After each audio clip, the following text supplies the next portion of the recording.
కీర్తన సంఖ్య 78 4వ భాగము.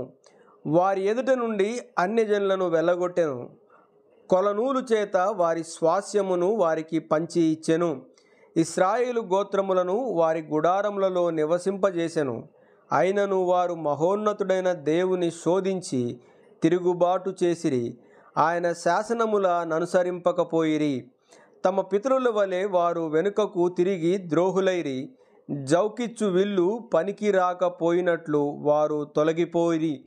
వారు ఉన్నత స్థలములను కట్టి ఆయనకు కోపము పుట్టించిరి, విగ్రహములను పెట్టుకొని ఆయనకు రోషము కలుగజేసిరి.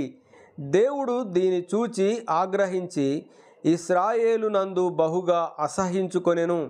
షిలోహు మందిరమును తాను మనుషులలో సంస్థాపన చేసిన గుడారమును ఆయన విడిచిపెట్టెను.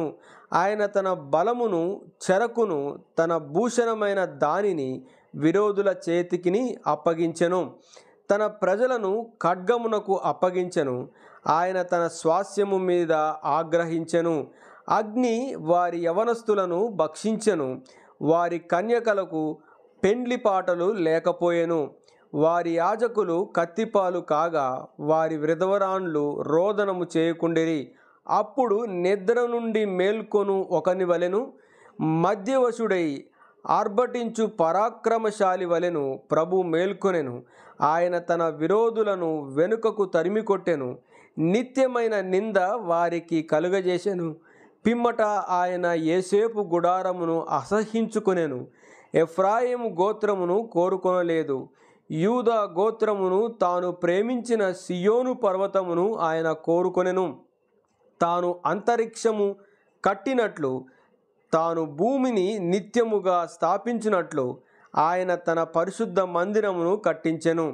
తన దాసుడైన దావీదును కోరుకొని గొర్రెల దొడ్డిలో నుండి అతని పిలిపించెను. పాడి గొర్రెలను వెంబడించుట మాన్పించి తన ప్రజలైన యాకోబును తన స్వాస్యమైన ఇశ్రాయేలును మేపుటకై ఆయన అతనిని రప్పించెను. అతడు యథార్థ హృదయుడై వారిని పాలించెను, కార్యముల యందు నేర్పరి అయి వారిని నడిపించెను.